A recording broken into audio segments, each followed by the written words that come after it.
Good morning, good evening, good afternoon, collective. Welcome to Ignite Your Soul, Merging Two Worlds. Um, Today, I just wanted to invite anybody who wants to learn how to become mentally stronger. Um, so, I have written down, and we'll talk about each step and how I personally work with the energy. Um, there's 10 different behaviors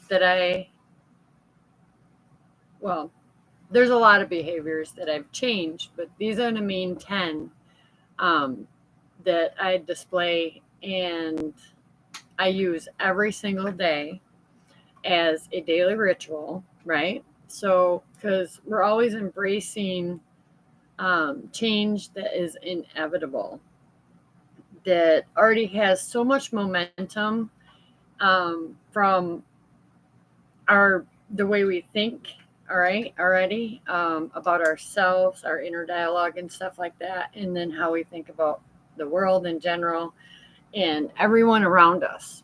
So I thought it would be cool to share 10 different things that help me stay mentally stronger in the time of change.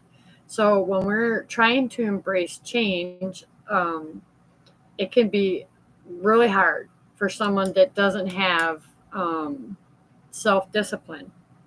Okay, so that's one way I love to embrace change. I'm more flexible because I discipline myself mentally and emotionally, so that physically, when I need to change something, I begin to notice more clarity, right? More clarity on being able to move forward and make a decision.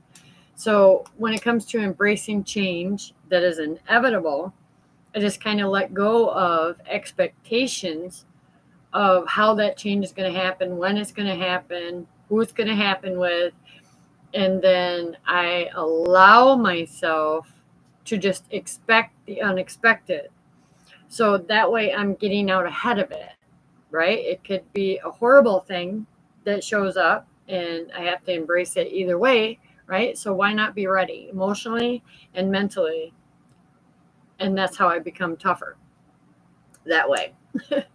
And I also, before I even, once I start to let go of the expectations and I allow myself to sit in how I feel and where are these thoughts coming from, I need to strengthen in stillness. So I go within, right? Um, and I connect to what I'm feeling inside, the inner universe inside me that creates my reality. So before I make that next obvious step, I strengthen myself mentally and emotionally in stillness. And this is something somebody else can't do for you. Okay. Um, then, if it's something to do with, I need to face this because it might be something inside me that I'm afraid to face. So then I begin to face the fear that there could be a possibility that I have no control over what I'm about to face. So again, I let go of the expectations and I just allow things to happen naturally. Okay. If it's already got momentum, I'm going to have to face it either way. There's no way out of that momentum. It has to follow through. All right. So if they're my thoughts and I decide to respond or react out of emotional fear, then I'm stuck with that. There's no way that I can't face that. So I decided. I just made a decision. Look, whatever it's going to be, always going to try to be still, balance my inner emotion, right? And relax. Just try to relax because the momentum that it already has, it doesn't matter. I can't change that. So I just let go of it and allow things naturally. And as I do that, I practice gratitude, even if it's a fear that's coming up, and I know I need to face it, I need to release it, I need to embrace it and accept it, because I created it. It always comes back to us. So I started practicing gratitude for that fear in the first place, being there, because once I accept it and I allow it to move and flow through me, um, that's one thing I don't have to deal with anymore, right? And not saying that that same fear won't arise sometime. It's just this is something as a ritual or a daily practice, right? So I practice a lot of gratitude, appreciation for even life's hardest challenges. And I will let you know right now that I am challenged. I am also challenged. And I like to also challenge myself. I like to challenge myself. And that's another way I toughen up mentally and emotionally. All right. So, next one, that's number 4. So, let's go over it. Embracing change is number 1. 2 is strength in stillness and be able to just be in the present moment. Okay. Before I react, before I respond, I need to take a step back and just be still. Okay, where's this fear coming from that I need to face right now? And I'm going to face it head on, and that's just simply making a decision. Okay. Not a lot of people can do that, but that's why I'm bringing this video. And then the gratitude, number 4. Holy crap. So practicing gratitude. And I'm not saying be grateful for the way other person is treating you in their behavior. That has nothing to do with it. This is just about you and you alone. Okay. This is why it will shift and change mentally and emotionally. And then you'll see the physical transformation automatic. So, and then number 5 is embracing failure. Now, I have a lot to say about failure.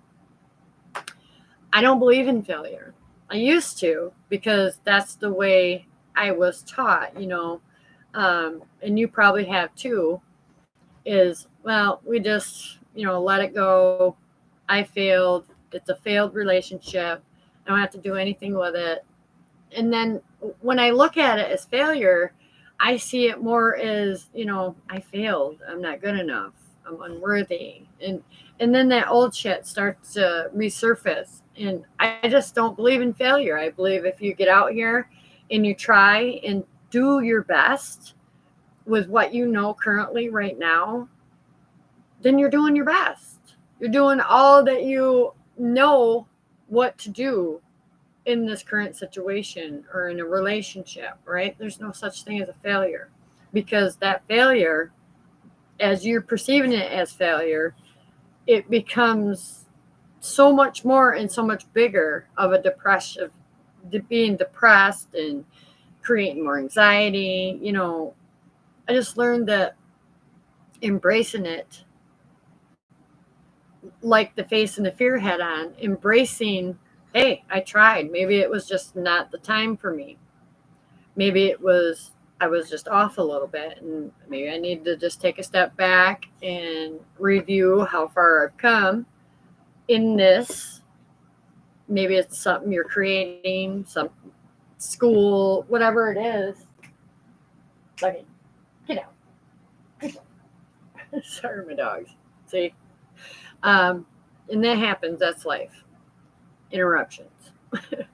But I don't look at it as failure. And I want to tell you, the longer you look at it as you failed, nothing will change. You'll feel horrible. And that feeling is important for your own mental health. And that's how you make it tougher for yourself. Feeling like a failure, that's your worst critic. I'm unworthy. I don't deserve love. I could have done better. Yeah, maybe you could have. There's always room to do better. But you know what? You always got the next moment. It's not a failure. Okay? Don't look at your life as a failure. Look at it as the lessons learned.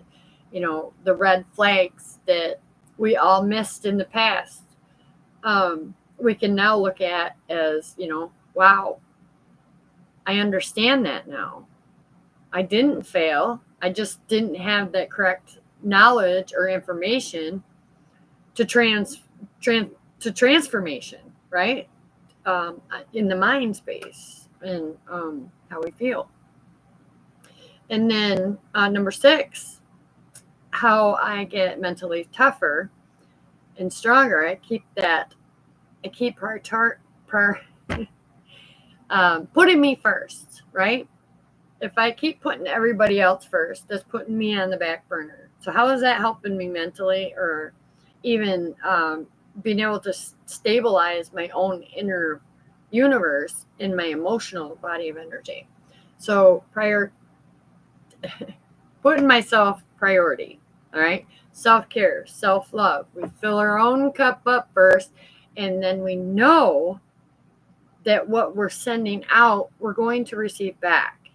There's no questions anymore. You need to ask yourself, when you put yourself first, even the universe will support that before you go in. And I mean, the universe loves the you help each other. And like, I'm gonna use for an example today. I don't know how do I work this. Like, first thing in the morning, I get up. I'm committed to grounding my energy, cleansing, shielding, and stabilizing myself first before I even start my day. Okay, that's putting my self-care. I'm looking at what my to-do list is, and I'm narrowing it down to what can I do.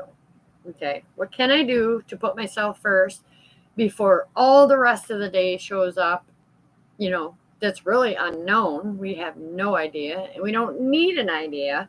We just need to go with the flow and let life happen naturally by what you know right now, mentally and emotionally, and how to take these steps moving forward. Okay, and 7 is cultivating resilience. All right, so here's the source. God made us strong enough with every experience that we do have, with appreciating it and gratitude. It helps us be able to carry more, but not of someone else's, of our own stuff. Becoming aware of carrying our own stuff, being resilient to get up in the morning and want to wake up and do something for yourself, right? So cultivating resilience is not about really how much you can carry in life. Cultivating is being able to put 10 or 5 logs on one shoulder and 5 on the other, and not have to carry it all on one side, right? So 8 is setting healthy boundaries, right? So healthy boundaries for yourself. Remember, we're always talking about the self. So when you see or notice, and I'm going to say this is an easier way, to just notice your surroundings, everything exterior. Let's just say that. So everything exterior, it's not that it's not important. These people aren't important, but there is a healthier way to live and be. So when you set up boundaries for yourself, you want to own them choices and decisions for yourself first. And then, like, say, somewhere in your life, you're just not respecting yourself. Okay. Maybe you're disrespecting yourself, your body, your mental health. You're not taking care of yourself, right? So a healthy boundary around that would be like, nope, I'm putting myself first. Again, priority. Self-care. I'm going to put boundaries around here, not to push anybody out, but to say, hey, this is my statement, and it's loud and clear. I come first. Yes, this person, this thing is still important, but not as important as the boundary that's healthy for me, to show up every day and create and work on my business, right? That's a healthy boundary. So that boundary is, I get up, I put myself first, my care, what to-do lists, what can I do versus what will I actually do. So I don't feel like something's unfinished. I can always get to that, the next 10 minutes or half hour or whatever, even the next day. Personally, I don't believe the next day exists when I stay present. I want it to be.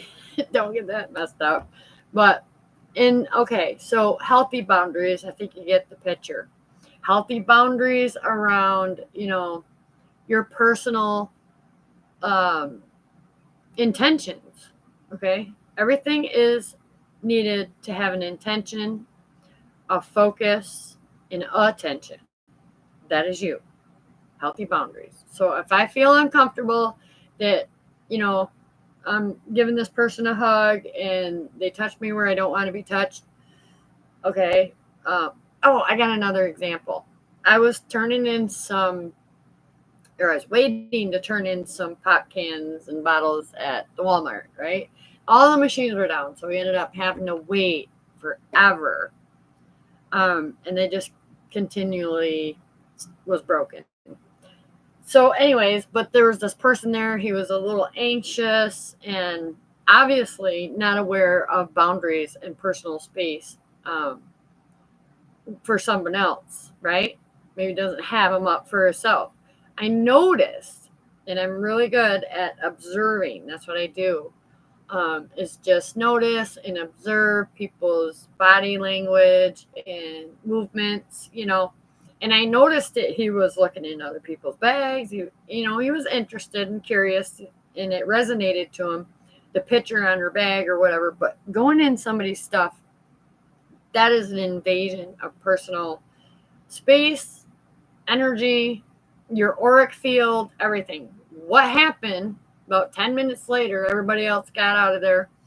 I noticed that he was moving around all fast, checking out everybody, talking to everybody. And then it came to me, he went to snatch up my necklace because of this little thing right here he goes, oh, I was just going to fix it. I was like, whoa. Personal boundaries, space. This person was totally unaware. He didn't know that, he didn't even realize that was not okay to touch and this is sacred to me, right? This is my shield, my protection. So I was like, whew, I already seen it coming, right? I already felt it coming because I was observing how this person, body language, how he responded to other people. Not that I was expecting it. Okay, there's a difference. I was not expecting it. So I was just minding my own business, holding the wall up, waiting for my turn. But he literally crossed my boundaries. And I let him know it. And he's like, oh, I'm sorry. I didn't mean to do that. I'm like, yeah, okay. So now you know, don't ever do that again. Okay. And that was clear. Never happened again. He kind of felt uncomfortable after that. But that's what you want. You want people to know that, hey, this is my freaking boundaries. And because they weren't taught and they didn't have the know-how, they just, whatever. Good enough there. Number 9, asking for help. Okay, a lot of us grew up taught that we don't need to ask for help. Okay, well, for one, I had a very self-sufficient father, doing his best, and that's what I personally learned. I had real issues with being able to ask for help, find resources, I really didn't believe that what everybody else could do, I could do.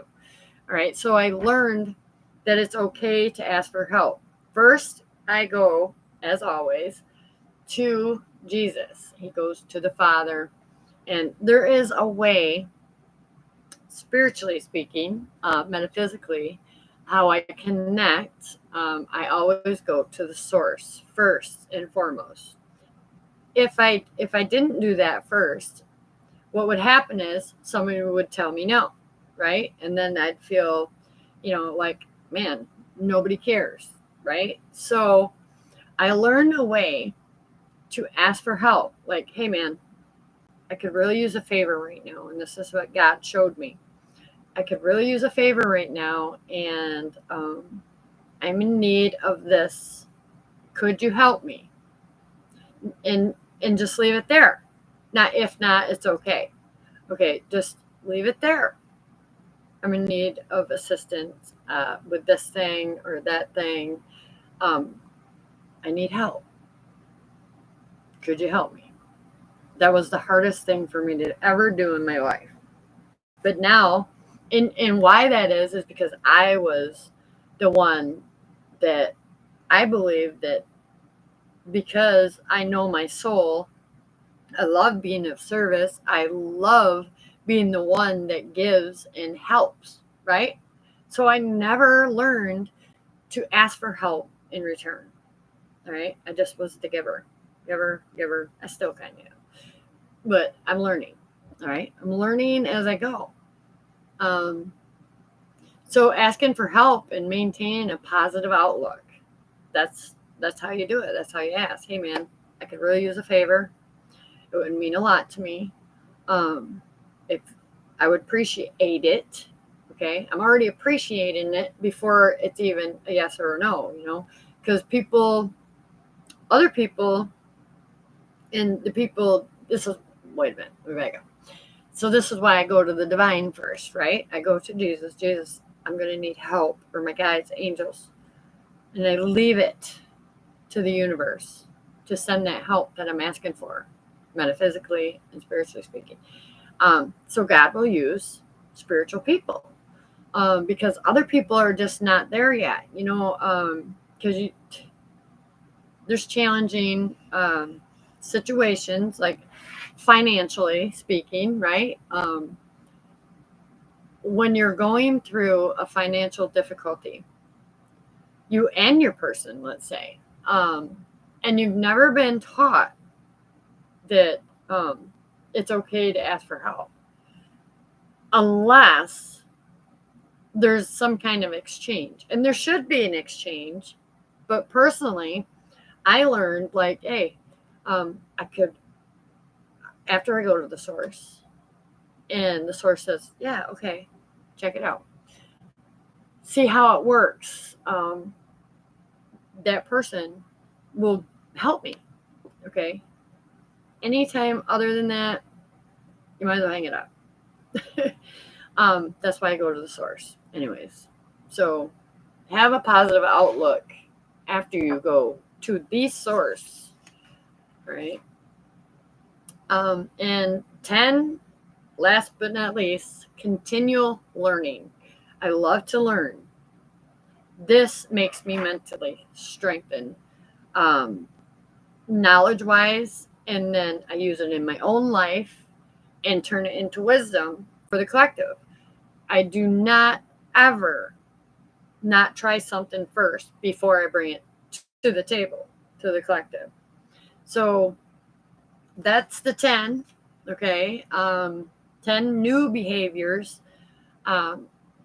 replacing the old way of thinking, feeling, or reacting, right? Stillness is really important here. But I wanted to share that with you today, collective. I think that was pretty clear. If you ever have to embrace change, be compassionate with yourself and be very flexible because change is inevitable. All right. Just like growth in your finances is inevitable. If you're out here and you're being who you are and you're being honest and graceful, and coming from a place of integrity and purpose. So I think on purpose, I speak on purpose, I feel with purpose, and I react and respond with purpose. Um, so yeah, that's it. Um, oh, um, in the journey to mental toughness, and I got some notes here, it's deeply personal and different for everyone, right? So totally let go of judging another person from where they're at. Allow them to have their own perspective, right? When it comes to where they are mentally and emotionally, and even physically speaking. Um, yeah. Um, yeah. Each setback teaches us something about ourselves. That's why it always needs to come back to ourselves. Every success shows resilience, right? So, no such thing as failure. That'll just beat you down and keep you stuck and feeling like you have no reason for living. We all have a reason. Reason. All right. So, thanks for your like, share, subscribes. I love you all, and I'll always be coming back with more. Why? Because I'm resilient. Can't stop me. Bye for now.